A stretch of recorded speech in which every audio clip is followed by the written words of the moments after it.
E aí, tudo bem? Tô abrindo o episódio hoje num lugar que não é exatamente onde eu me dou melhor, que é a cozinha. Eu, como devoto da Santa Air Fryer, eu admito que eu não sou muito habilidoso com as receitas ali no fogão. Eu acredito mais na parceria da geladeira com o micro-ondas, sabe? Aí funciona bem melhor pra mim. Mas assim, tem receitas e receitas, né? Cozinhar um macarrão, fritar um ovo, fazer um arroz, aí também é mole, né? Ó, uma xícara de arroz, um fiozinho de azeite na panela, aquela refogada na cebola, pitadinha de sal,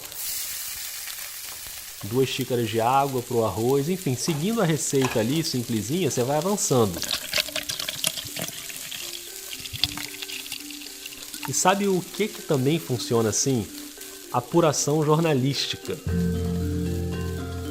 Uma investigação de uma matéria, por exemplo, uma denúncia, claro que aí as receitas são um pouquinho mais complexas que a do arroz, mas eu sempre fico curioso para entender como é esse passo a passo, como é que se constrói uma reportagem de impacto. Por isso que eu gosto muito de fazer esse tipo de episódio quando alguém chega aqui no Vida para destrinchar uma apuração, para detalhar cada etapa, cada ingrediente da receita, sabe? Aí você que está aí ouvindo entende como é esse processo inteiro. E hoje o episódio é exatamente assim, em cima de uma investigação importantíssima e de altíssimo impacto.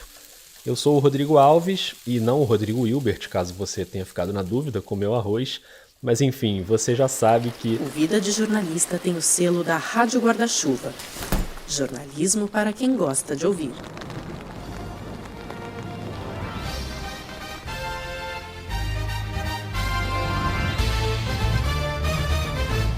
Uma reportagem exclusiva do site ge.globo, dos repórteres Gabriela Moreira e Martim Fernandes, revelou que uma funcionária denunciou o presidente da CBF, Rogério Caboclo, por assédio sexual e moral.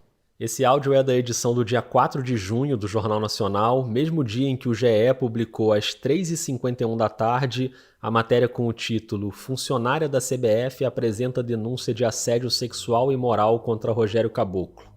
E no subtítulo tinha "Documento protocolado na entidade detalha comportamentos abusivos. Segundo o texto, Caboclo tentou forçar funcionária a comer um biscoito de cachorro, chamando-a de cadela".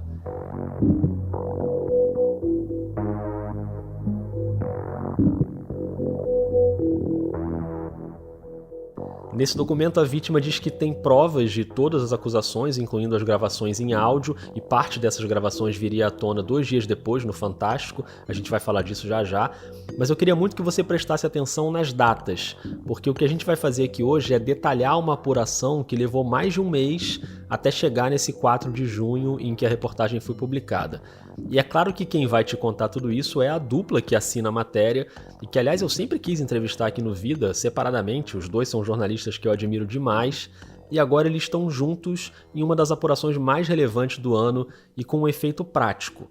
O presidente da Confederação Brasileira de Futebol foi afastado. Então eu chamei a Gabriela Moreira e o Martim Fernandes, e os dois toparam na hora, o que me deixou bem feliz. Acho que agora vai. Fala, Martim. E aí, tudo bom? Beleza, tudo bem? Maravilha. E aí, Gabi, tudo bom? Tudo bem.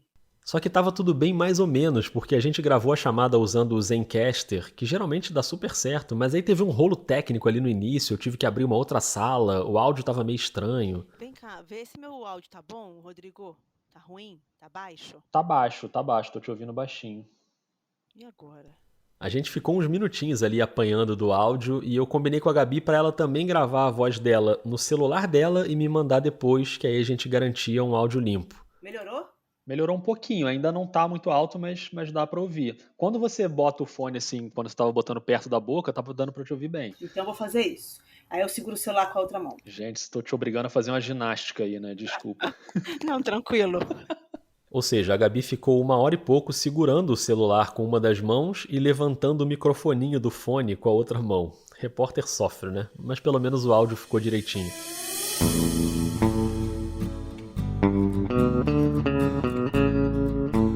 Então acho que tá tudo certo, né? Tá tudo certo.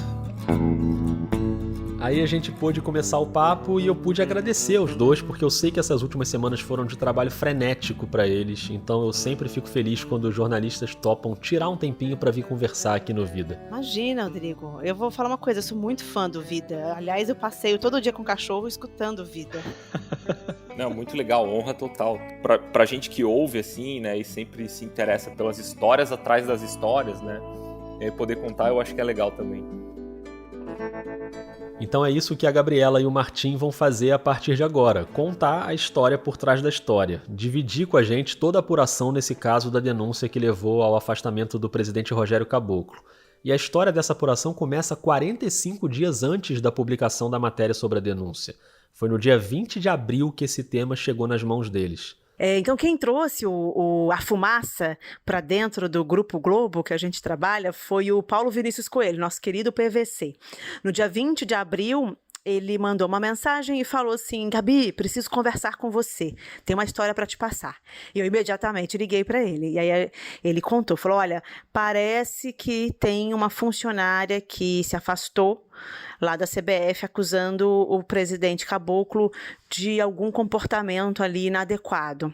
Imediatamente a gente pensou que fosse assédio moral, porque isso já era algo que circulava dentro da CBF, de que ele vinha sendo muito grosseiro, com um comportamento errático, como gosta de escrever o Martim, eu acho ótimo. E aí eu liguei para 2 fontes e imediatamente as 2 me confirmaram. Falou, foi uma funcionária, realmente hoje, que é muito querida, ela se afastou por motivos de saúde, formalmente, mas informalmente tem mais coisa aí, vai atrás. Anotou essa primeira data aí? 20 de abril. Além do PVC, a Gabi chamou o Martim, chamou também o repórter Sérgio Rangel e eles montaram uma força-tarefa para começar essa apuração. Nós 4, né, cada um começou a falar com as fontes que cada um tinha, né?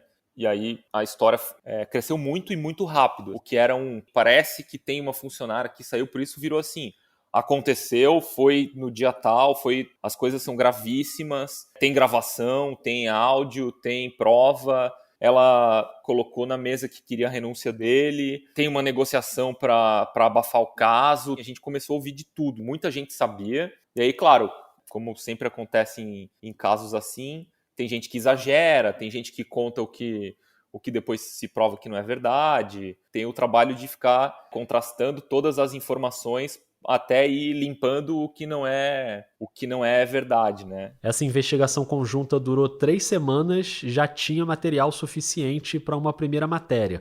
E no dia 9 de maio, um domingo, a equipe manda uma lista de perguntas para a CBF pedindo um posicionamento oficial. A gente a CBF pediu mais um dia para responder no dia 10, pediu mais um dia para responder no dia 11, no dia 11 pediu mais um dia para responder no dia 12 e a gente estava esperando, né? A CBF nunca respondeu. Como não teve resposta, no dia 12 de maio, uma quarta-feira, foi pro ar a primeira matéria. Que é crise interna na CBF ameaça derrubar o presidente Rogério Caboclo, assinado por nós 4. E aí ali a gente contava tudo que a gente ouviu. Mas o cerco ainda não estava fechado, ainda faltavam algumas coisas naquela reportagem. Não tinha denúncia, não tinha ninguém falando em on, como a gente fala no jornalismo, né? Falando, se identificando, era tudo off, como a gente diz, né? Construir essa primeira reportagem lá atrás foi muito difícil, assim, porque não tinha denúncia, não tinha prova, não tinha on, só tinha uma quantidade muito grande de relatos e muito diversa. Sabe quando tem muitas pessoas que não se conhecem, que não tem nenhuma conexão, contando exatamente a mesma história? Então, essa foi a base da primeira reportagem que saiu lá no começo de maio. Ô Martim, é importante dizer que nessa primeira a gente não disse que era assédio sexual nem assédio moral.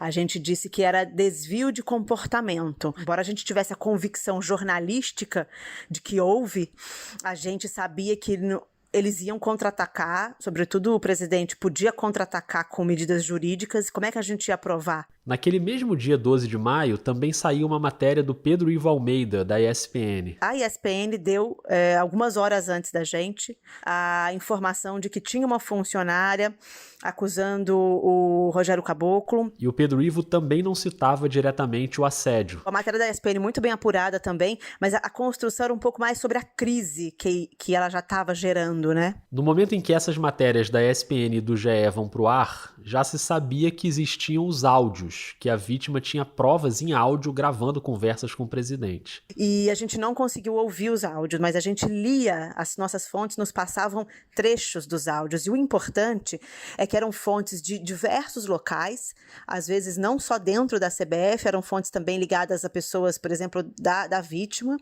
e elas traziam o mesmo conteúdo, o que nos dava a garantia de que sim, essas pessoas ouviram o áudio. Ou seja, 22 dias depois daquele alerta do PVC, já tinha saído uma primeira matéria e já estava claro que tinha coisa muito grave ali.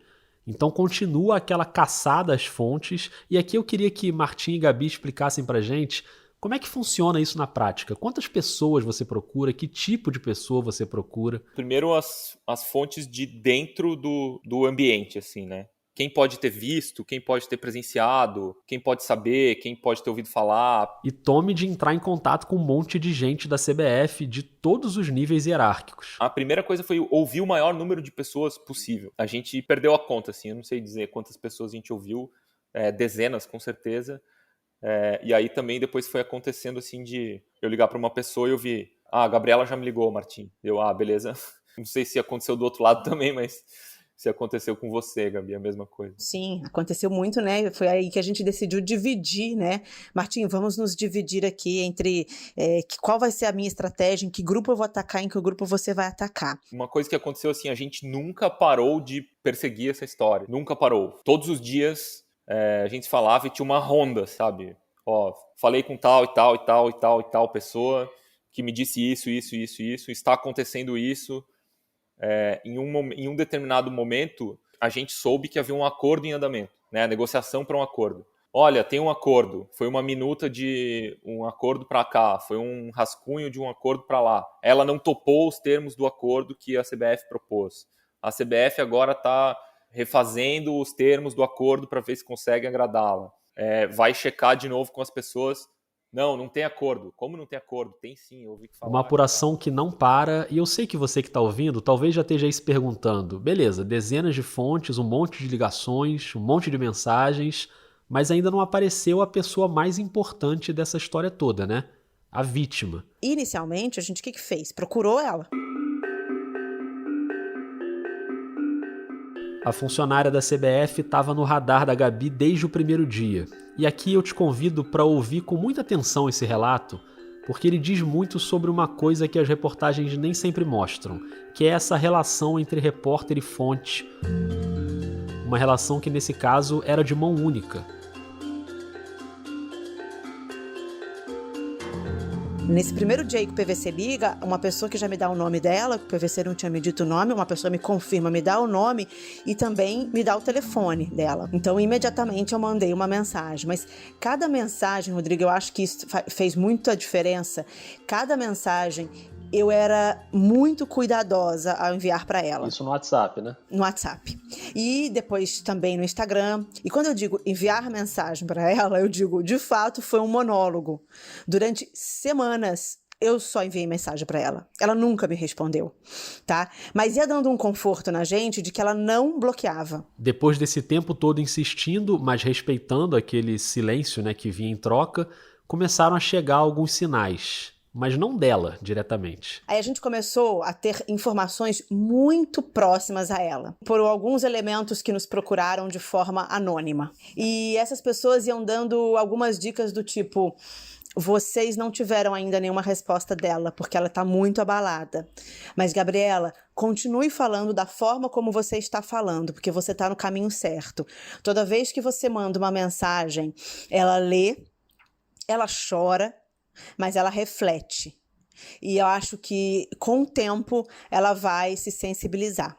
Então, assim, isso começou a encorajar bastante a gente, né? De que realmente ela estava lendo, ela sabia dos nossos propósitos, sabia dos nossos cuidados, e eu fui fazendo compromissos com ela sem ela aceitar. Mas eu fui fazendo compromissos. Olha, eu respeito o teu tempo, eu sei que você não quer falar, eu também acho que você tem que ter seu tempo, mas eu te peço o seguinte: quando você falar, por favor, nos procure. A gente realmente quer fazer uma matéria a respeito disso, mas uma matéria verdadeira, uma matéria fidedigna, uma matéria que possa realmente mostrar o que aconteceu e tal. Enfim, então isso foi dando uma segurança pra gente, que a gente estava cercando todos os lados. A gente procurou familiares dela, a gente, enfim, ninguém dela colaborou com a gente, assim, diretamente, sabe? Mas foram dando pistas pra gente, de que a gente estava no caminho certo. O maior sinal de que a reportagem estava no caminho certo é que a CBF entrou no modo defesa, no modo retranca. É claro que o Rogério Caboclo ia tentar se blindar de todos os jeitos. Aliás, isso aconteceu desde o início. Você está conseguindo aí acompanhar as datas direitinho? Eu vou te ajudar. Eu sou ruim de data, talvez você também seja, mas como eu tô com tudo anotadinho aqui, vamos lá. Dia 12 de maio saiu a primeira matéria, lembra? Era uma quarta-feira. 2 dias depois, teve uma entrevista coletiva na sede da CBF. Mas não tinha nada a ver com o escândalo. Bom dia e bem-vindo a mais uma convocação da Seleção Brasileira de Futebol. Hoje o técnico Tite ia anunciar a lista de convocados para 2 jogos das eliminatórias sul-americanas da Copa do Mundo, contra Equador e Paraguai. E ali no auditório da CBF, além do Tite, estava também o Juninho Paulista, o coordenador de futebol. Antes da leitura da lista, eu passo a palavra ao Juninho e então seguimos com a convocação da seleção. Por favor, Juninho. E repara que o Juninho abre a fala cumprimentando o Rogério Caboclo, que estava ali na primeira fila. Obrigado, Vini. Bom dia, presidente. Bom dia a todos os presentes. Mas os jornalistas não estavam ali. As coletivas têm sido online, os jornalistas assistem à convocação e depois fazem as perguntas pela internet. Convocação da seleção, goleiros, Alisson, Liverpool, Ederson, Manchester City, o Everton, Palmeiras. Na convocação, ninguém pergunta diretamente, assim, né? Tem uma pergunta do Márcio Douzan, do Estadão, sobre uma crise, como é que vocês lidam com isso, mas é uma pergunta, assim, um pouco genérica, assim, né? Para a próxima questão, Márcio Douzan, o Estado de São Paulo. Bom dia, Tite, bom dia, Juninho, bom dia a todos. Eu não sei como é que é, enfim, a interação do Tite com o presidente, quem se reporta é somente o Juninho, se o professor Tite conversa com ele diariamente ou não. A minha dúvida é como que você tem visto o respaldo que a CBF tem dado para o seu trabalho, se o presidente nos últimos dias enfim, demonstrou real interesse quanto ao jogo das eliminatórias, sobre a Copa América, como é que está também... Também era difícil fazer a pergunta porque as matérias não eram, né, não estou aqui criticando o colega, ao contrário, assim, ele conseguiu colocar o assunto em pauta. E o Juninho Paulista dá uma resposta estranha, assim. Bom, eu sou, né, a comunicação entre a direção e a comissão técnica, mas tanto o Tite como o presidente, eles têm a liberdade também se quiser um se comunicar com o outro também, total liberdade. O que eu posso dizer é que a gente tem acompanhado na imprensa o que foi publicado, mas que esse assunto ele não interferiu no nosso dia a dia, na nossa dinâmica de trabalho. Então, o trabalho seguiu normalmente durante esse período. Ele meio que responde o que não lhe foi perguntado. Essa pergunta foi no começo da coletiva, e aí lá no fim, antes do encerramento, o Juninho pede a palavra ao assessor. Vini, antes de encerrar a coletiva, eu só gostaria de complementar, nós tivemos uma questão do Douzan, né, do Estado de São Paulo, e só para completar, ele perguntou sobre o respaldo, né, da presidência, então, complementando a resposta, sim, nós estamos tendo o respaldo total, né, nós, né, que eu digo o Departamento de Seleções, né, Branco, eu e você, comandando os departamentos, estamos recebendo, sim, continuamos recebendo o respaldo total por parte do presidente Caboclo. Volta meio que para dar uma satisfação para o presidente, que está na primeira fila.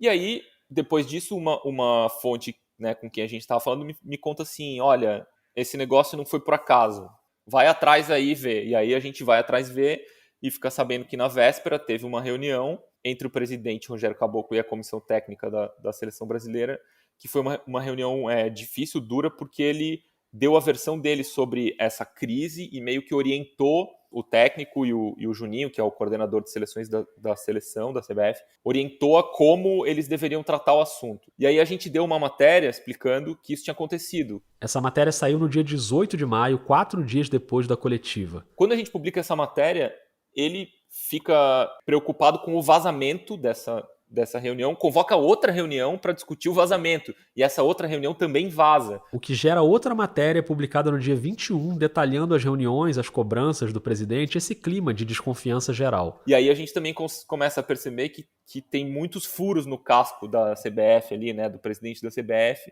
E isso também ajuda a gente a procurar novas fontes, falar com outras pessoas. Outras pessoas passam a nos procurar, pessoas que a gente não tinha atingido até então, nos procuram para dizer, olha, além disso teve isso, além daquilo teve esse outro. Essa apuração toda continuava à distância, no telefone, e o único jeito era conseguir acesso de alguém lá dentro, porque ainda tem uma dificuldade extra. É que é uma entidade muito fechada, que não precisa prestar contas a ninguém, né? Pelo estatuto, a CBF não pode receber dinheiro público. Isso mantém a entidade longe do radar de Polícia Federal, Ministério Público, Tribunais de Contas.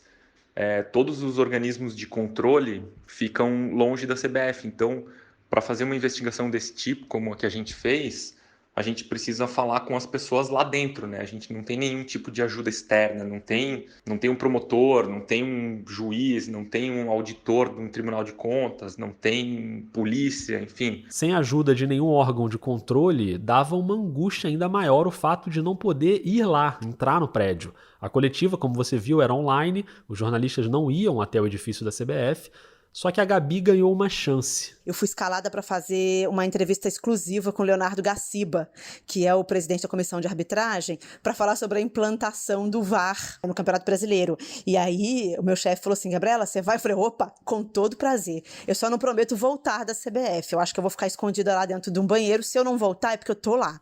Um dia antes dessa entrevista, uma fonte falou para ela. A CBF está em polvorosa por conta de uma matéria que você vai fazer. É sobre o caso? Você está vindo aqui entrevistar o presidente? Eu falei, não. E fiquei na minha. Eu estava indo entrevistar o Leonardo Gaciba. Só que aí, simplesmente, no dia seguinte, horas antes da entrevista, a CBF cancelou a minha entrevista. E não explicou por quê. Disse que era um problema técnico. E não me deixaram entrar na CBF. Eu achei péssimo isso. O jeito era continuar conversando com as fontes, pacientemente, e com a cautela também de não espalhar muito a apuração, porque a apuração é segredo também, né? Você não quer que outros veículos saibam. Então foi assim desde o dia 20 de abril, ao longo de toda essa investigação, até que ali no meio de maio algumas fontes começaram a avisar. Olha, Gabriela, me ligou fulano da ESPN, me ligou fulano do UOL, me ligou fulano da Folha. Aí Martim, a gente vai perder essa história, meu Deus, Martim. E aí a gente começou a ver que de fato tinha concorrência na área, e teve, né? Tanto é que o Pedro Ivo na ESPN publica horas antes da gente o start da matéria. E aí, só que depois disso a gente mudou. Aí a gente falou, não, agora já tá explanado. Aí a estratégia muda. Contra a retranca da CBF, o esquema tático passa a ser agressivo. Marcação sob pressão, linha alta, em cima de todas as fontes, porque o assunto já é de conhecimento. Então agora é o seguinte, não desgruda, não vamos ter cautela, vamos ligar para todo mundo, da FIFA a Conmebol, passando por todas as federações.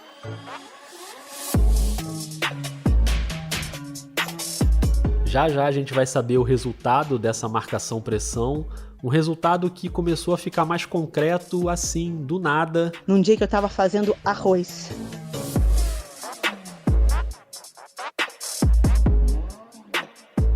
Olha o arroz aí, eu sabia que a gente ia voltar para esse ponto. A Gabi já vai te contar o que o arroz tem a ver com essa história toda, mas antes eu quero te dar 2 recados bem rápidos no intervalo. É rapidinho mesmo, não pula não, tá? Que eu sei quem é você que na hora do intervalo fica apertando aí o 15 segundos pra frente, 15 segundos pra frente, não ouve nada do que eu digo no intervalo. Eu te conheço, tá bom? Então fica aí que vai ser rápido, eu prometo. Eu só quero dividir com vocês a alegria de ter sido indicado ao prêmio Comunique-se, na categoria Jornalista Podcaster. Saiu a lista e eu tô lá no meio de um monte de feras, Renata Lopretti, Malu Gaspar, a Inês Aparecida das Cunhãs, Daniela Lima, Renata Agostini, Natuza Neri, Ellen Brown, e o melhor de tudo é que a Rádio Guarda-Chuva invadiu a lista. Tem a Gabriela Maier, do Põe na Estante, a Juliana Dantas e o Renan Suquevicius, do Finitude, e o Tomás Chiaverini, do Escafandro. Tá todo mundo lá. A votação é online para definir os finalistas, vai até o dia 4 de julho, então você pode entrar lá no site do Comunique-se. A categoria Jornalista Podcaster fica dentro da categoria Digital. E já que eu falei em Escafandro, não sei se você tá em dia com o podcast do Tomás, mas se não tá, deveria, porque os episódios estão fantásticos, como sempre. A dica de hoje é o mais recente, que é sobre pessoas desaparecidas e pichações. Se você quer saber como o Tomás costurou esses dois temas, vai lá, o episódio se chama Gente Invisível Não Estraga a Parede. E agora eu vou voltar no arroz, primeiro para ser muito sincero contigo e dizer que aquela cena que você ouviu na abertura do episódio, ela é 100% fake. Desculpa, eu nem entrei na cozinha para gravar aquilo, montei tudo com um banco de efeitos sonoros, mas você curtiu o barulhinho da cebola refogando que eu sei, né? Dessa vez foi só uma pegadinha, porque eu nem sou muito de fazer arroz, eu sou mais do time do macarrão. Mas quem faz arroz muito bem, dizem, é a Gabriela Moreira. E agora a gente vai para a cozinha dela. Nem vou usar efeito aqui, tá? Só a voz da Gabi vai ser o suficiente para transportar a gente para esse momento decisivo da apuração. Conta aí, Gabi. Esse dia, né, a gente teve a certeza, eu pelo menos tive a certeza de que a gente ia poder contar a história num dia que eu estava fazendo arroz. Foi na semana que a gente realmente publicou. Eu tinha passado a manhã inteira super trabalhando com as fontes, ligando, pressionando, pensando nas estratégias. Mais um dia de angústia, quando eu fui ver que eu não tinha feito almoço para o meu filho, ele tinha que sair dali a 30 minutos e nem arroz tinha para ele almoçar. Então eu comecei a fazer arroz, eu botei a água no arroz, tocou meu telefone. Era uma pessoa com a qual eu nunca tinha falado. E ela disse só o seguinte: Gabriela, estou te ligando porque a gente sabe que vocês estão atrás dessa história e não tem provas para contar. Então fiquem muito tranquilos. Vocês vão poder contar essa história com todas as provas. Eu só peço o seguinte: fique muito atenta ao teu celular. Então não desgrude do seu celular nas próximas horas. Aí a pessoa desligou. E eu fiquei completamente absorvida por aquele contato e como vai ser por e-mail, vai ser por WhatsApp, eu vou receber mais uma ligação, como vai ser. E aí, quando eu voltei para a cozinha, o arroz tinha simplesmente queimado o arroz. E não tinha mais tempo de fazer outro arroz. E aí eu peguei, tirei por cima ali, ainda com aquele gosto de fumaça, servi no prato pro meu filho.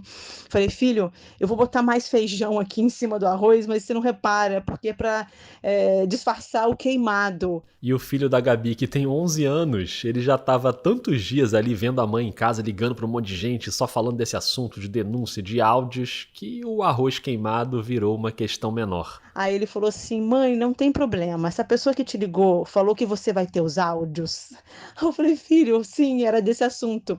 Aí ele falou assim, mãe, não tem problema não, eu posso comer arroz queimado, é só hoje, tá tudo bem com arroz, fica tranquila. E aí foi assim, o momento que eu falei, cara, realmente, eu tô respirando isso, a ponto do meu filho estar vivendo isso, né? Sentindo na pele essa história, esse bastidor. E de fato a profecia da ligação se cumpriu. 3, 4 dias depois dessa ligação enigmática, a gente teve um outro aviso de que a CBF já estava em poder das provas. E aí a gente então usou todas as nossas fontes para realmente ter acesso às informações que embasaram a gente apertar o botão e dar o início aí a essa cadeia de acontecimentos que a gente sabia que ia ter depois da gente tornar público aquelas 5 semanas de apuração incessante. A luta naqueles dias que antecederam a publicação da matéria principal, já sabendo que ela tinha apresentado o documento da denúncia à CBF, a luta era saber o que tinha nesse documento, quais eram as informações. E uma apuração que não só era em off, mas era também a partir de fontes anônimas. Eu e Martim continuamos sem saber quem que foi que enviou para a gente essas informações que puderam embasar a matéria da sexta-feira.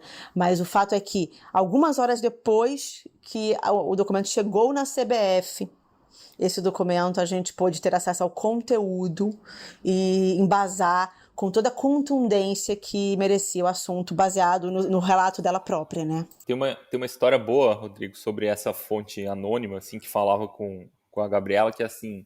Um dia eu liguei para um cara que é externo, não trabalha dentro da CBF, mas tem acesso, circula, enfim. Liguei assim para... Eu achava que ele não sabia muito, mas eu liguei para tirar uma temperatura, assim, né? E não falei para ninguém que eu liguei pro cara. Não falei pra Gabi, não falei para ninguém. Porque a gente não compartilhava todas as fontes também, né? Algumas a gente sabia e algumas a gente não contava um pro outro, assim. Então era... Porque dependendo do que as fontes pediam, né? Era tipo, cara, não fala pra ninguém que eu tô falando com você. beleza, combinado. Então, e nesse caso específico, eu liguei para uma pessoa só para ver, você tá sabendo, o que você sabe? A gente ouviu isso aqui, ouviu tal. E essa pessoa me falou algumas coisas, né? Eu tô sabendo disso, tô sabendo daquilo, isso aqui eu nunca ouvi falar, tal. E era um sábado. Eu não falei para ninguém. Falei, anotei lá nas minhas anotações, acrescentei. Mais tarde nesse dia, essa fonte anônima da Gabi manda um e-mail para ela falando assim: que bom que o Martim ligou pro fulano. Isso foi importante porque tal coisa. Eu falei, não é possível. E eu voltei nessa pessoa e falei, vem cá, com quem que você falou? Porque a informação deu a volta e chegou ali. Não falei com ninguém, só falei no máximo com uma pessoa, tal. E aí a gente começou a imaginar também quem poderia ser, as ligações, quem fala com quem, como que a informação circula, porque também a gente é uma organização que tem, sei lá, a gente falou com dezenas de pessoas, é óbvio que elas também se falavam entre si, né? Assim, a gente não compartilhou fontes, algumas delas nem com a chefia.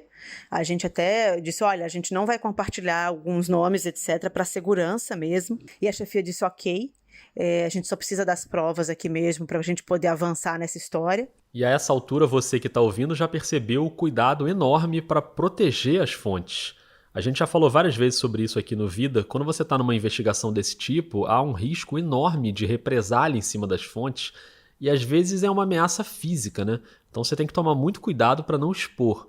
Em relação à vítima, então, nem se fala. O nome a gente, obviamente, não ia dar, e nem internamente, embora, Rodrigo, o nome seja algo que, por exemplo, dentro da CBF as pessoas sabem, né? E a gente até acha bom que a maior parte da imprensa não divulgou o nome dela, né? Isso é um cuidado que todo mundo teve também com isso. Nem todo mundo, mas a maioria. E agora a gente chega na data mais importante dessa história, que é o dia 4 de junho, uma sexta-feira. Naquele momento, Gabi e Martim já tinham as informações necessárias para cravar que existia a denúncia, que existia um documento protocolado na CBF.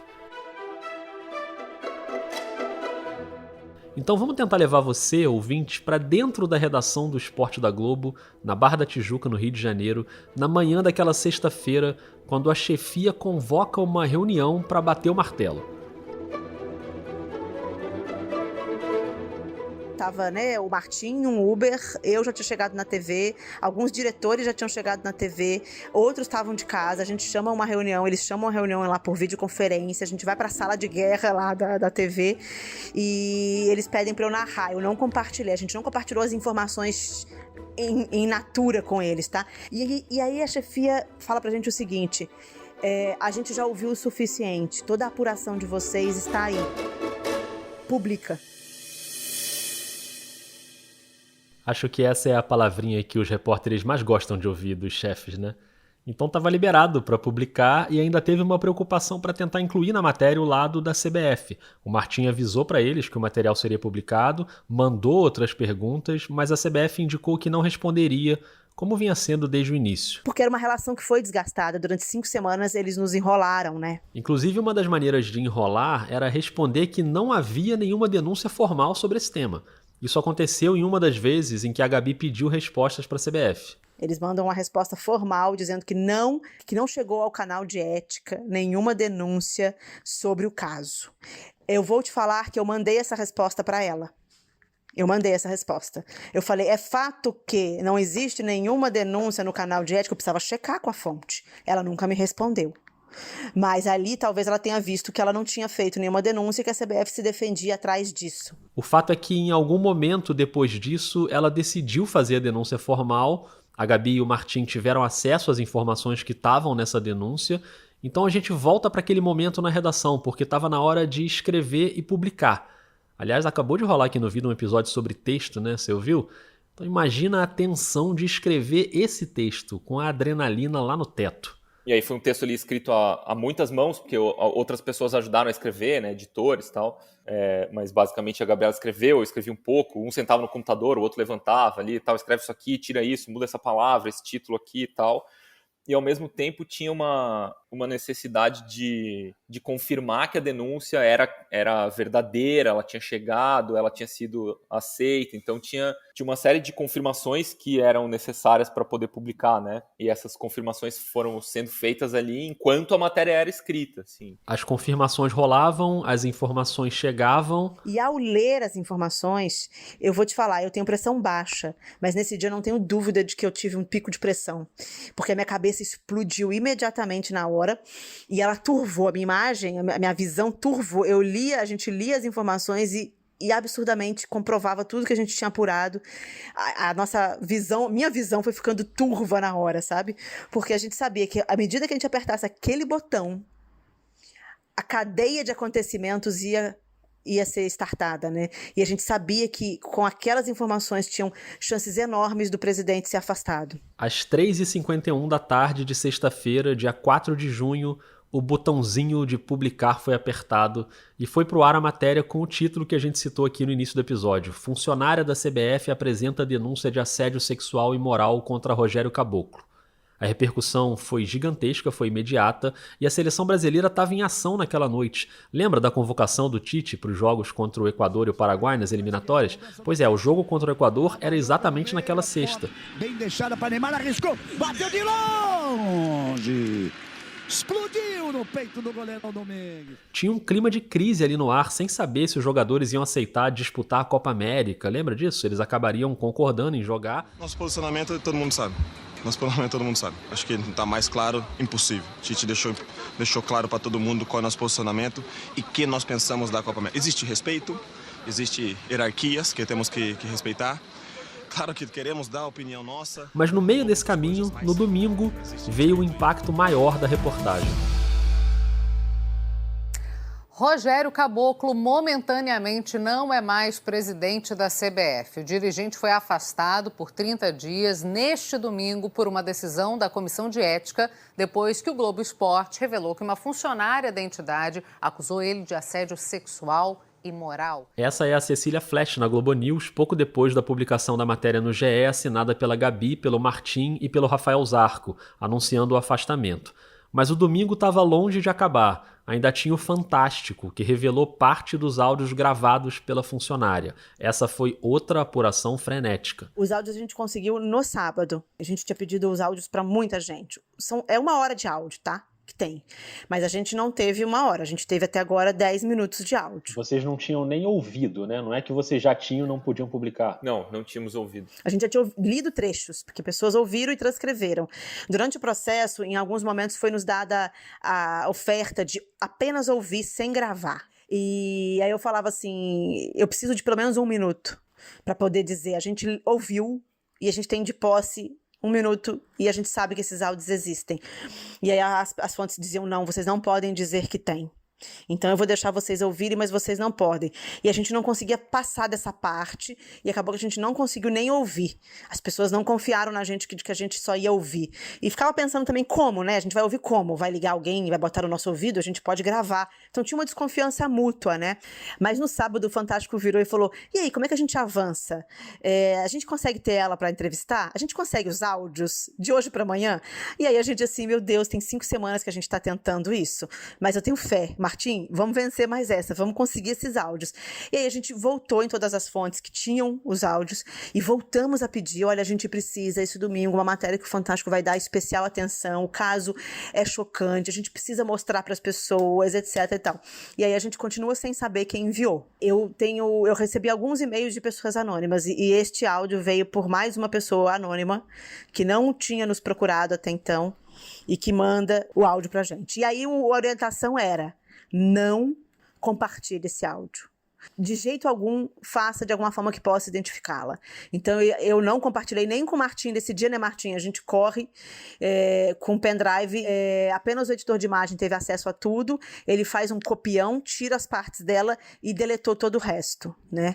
E então, a gente até agora não sabe se foi pressão do Martim, se foi pressão minha, o que aconteceu para chegar até nós, né? Tinha um intermediário com quem eu estava falando, que falava com uma pessoa que supostamente tinha o áudio, né?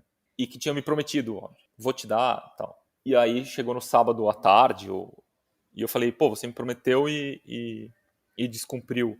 E o cara falou, não, já tá aí. Eu falei, como já tá aí?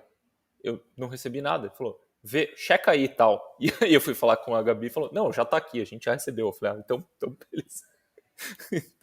então chegou. Chegou e o Brasil todo pôde ouvir na noite de domingo. O Fantástico traz agora com exclusividade trechos de um dos áudios que estão na denúncia de uma funcionária contra o presidente afastado da CBF, Rogério Caboclo. A secretária disse que decidiu gravar o chefe porque se sentia constrangida com o assédio, que acontecia havia mais de um ano. Ela promete levar o caso à justiça. A reportagem é da Gabriela Moreira e do Martim Fernandes. O coração tá no cabeção ou no pilotão? A voz que você ouviu é do presidente da Confederação Brasileira de Futebol, Rogério Caboclo. A pergunta foi feita à secretária pessoal dele. Cabeção e pilotão é como o dirigente se refere a 2 outros funcionários da CBF. Ela responde que não estava dividida entre nenhum dos 2, estava sozinha e muito bem assim.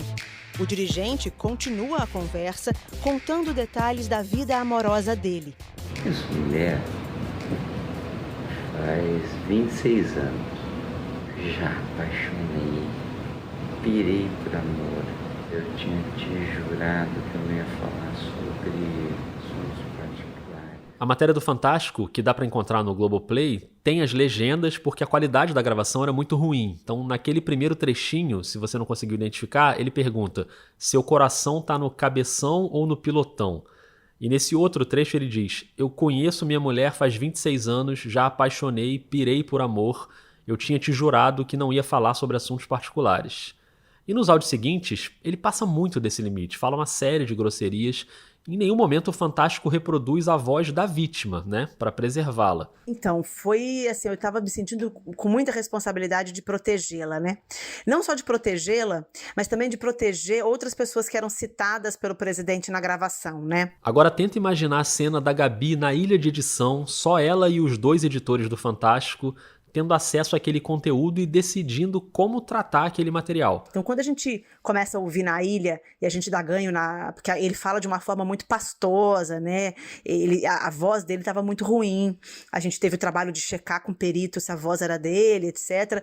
E aí, quando a gente dá ganho na imagem, começa a trabalhar no áudio e começa a trabalhar, eu te confesso que eu fiquei um pouco envergonhada com o conteúdo, porque eu estava na frente de 2 editores que eu nunca tinha visto na vida, que eram os editores do Fantástico. Daquele dia eu não conhecia.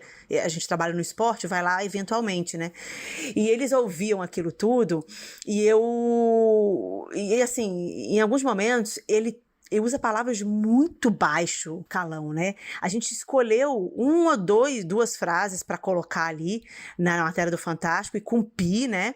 Mas a gente deixou de fora diálogos que são muito baixo nível. Muito degradantes, assim. Muito degradantes. E que expõe, inclusive, muitas pessoas sobre as quais ele falava, a intimidade das pessoas sobre as quais ele falava. Então foi um momento ali meio que de um pouco de acanhamento diante da situação, porque eu era a única mulher ali ouvindo aquelas barbaridades todas, embora para mim tivesse tanto problema, mas era um pouco... Eu vi que as pessoas ao meu redor estavam constrangidas de estarem ouvindo aquele diálogo. Então, foi uma decisão tomada ali por nós 3, eu, Renato Nogueira, o André Alanis e o Martim também com a gente. O que a gente põe no ar? O material foi pro ar depois de quase 2 meses de apuração, tanto as matérias no site como os áudios no Fantástico. O efeito veio, porque o Rogério Caboclo foi afastado. E eu fico imaginando qual é o sentimento dos repórteres nessa hora. É muito estranho, assim, pra mim é inédito esse resultado tão direto, assim. Outras reportagens que eu fiz sobre corrupção e tal tiveram alguma consequência, mas nada desse nível, né? Nada de o presidente da CBF ser removido do cargo, né? Ainda que temporariamente. A gente é muito descrente das consequências do mundo do futebol, né? Assim, o futebol é um mundo que se protege muito, né? Imagina, o FIFA Gate aconteceu e o presidente da CBF que foi indiciado continuou sendo presidente por 3 anos, sem poder viajar para fora do Brasil, com a FIFA na cola dele, com o FBI na cola dele. E, assim, a gente tem um ceticismo muito grande quando se trata de futebol, de dirigentes de futebol, né? Então, foi meio inacreditável. Eu acho meio inacreditável até agora, assim, que tenha acontecido, sabe? Rodrigo, e além disso tudo que o Martim tá falando, tem uma coisa que me incomoda toda vez que a matéria que a gente faz, eu também já fiz muitas matérias que tiveram impactos, não com o presidente da CBF, mas tiveram impactos assim de rupturas, de mudanças, de receber parabéns, vocês derrubaram o presidente da CBF. É uma frase que me incomoda muito. Eu não fico falando, pagando textão para todo mundo que fala isso, mas me incomoda porque não é o nosso objetivo derrubar ninguém, né? E outra coisa, Rodrigo, essa história não acabou, né? Essa história não acabou. Eu sei que o jornalismo é feito de tapinhas nas costas em dias como esse, mas eu também já sei, eu já provei bem de que o jornalismo é feito de rasteiras nos dias seguintes. Então, eu olhei pro Martim, o Martim olhou pra mim, a gente se falou por telefone, porque eu tava num lugar, ele tava no outro, a gente se falou, a gente comemorou o trabalho bem feito, mas a gente respirou, olhou pro lado e falou o seguinte: ok, ainda temos histórias pra contar. E qual é o nosso próximo passo? Beleza, e amanhã? E amanhã?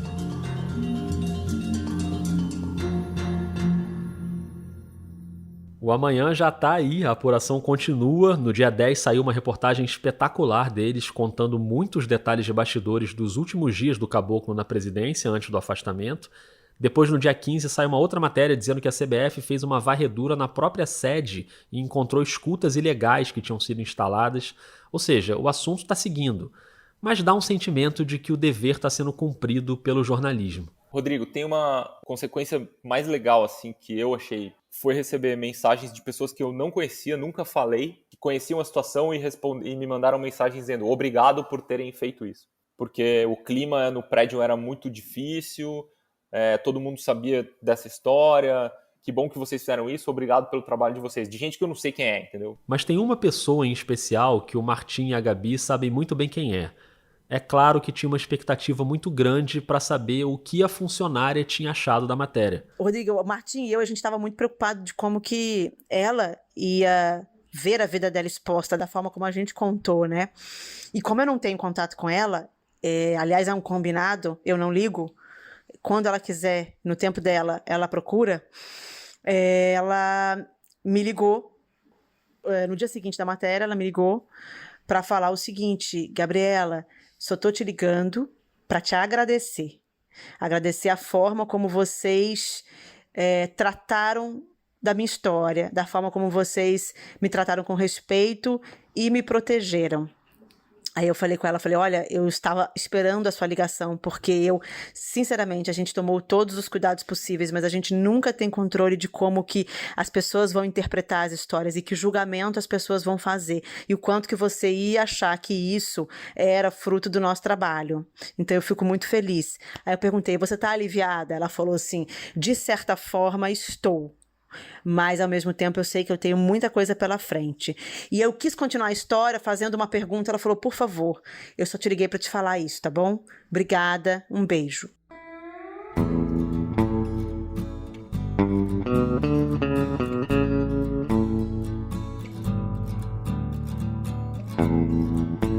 Bom, eu não sei nem o quanto eu tenho que agradecer pela generosidade da Gabi e do Martim por dividirem aqui com a gente esse nível tão profundo de detalhes, né, de uma apuração jornalística.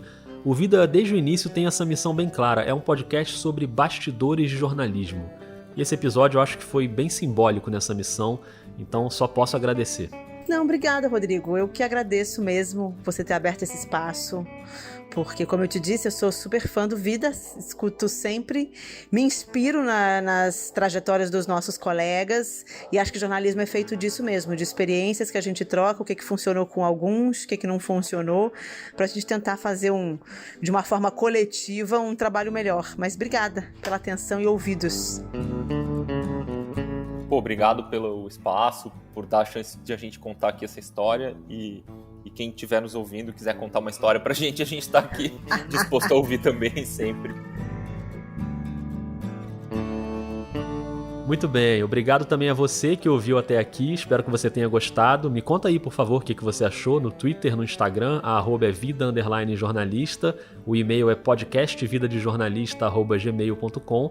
O Vida é um podcast financiado pelos ouvintes, então se você quiser e puder colaborar, dá uma olhada nos planos mensais de apoio no Catarse ou no PicPay. Esse apoio é muito importante, ainda mais agora que eu estou me dedicando 100% ao projeto. Eu optei por sair do meu trabalho, né, para fazer isso aqui. Então pensa com carinho aí no apoio, compartilha o episódio com seus amigos, espalha a palavra do Vida por aí. E não esquece do Prêmio Comunique-se, que está com a votação aberta, tem um monte de gente boa entre os indicados. Eu volto daqui a 15 dias. Um beijo, um abraço e cuidado para não queimar o arroz, tá?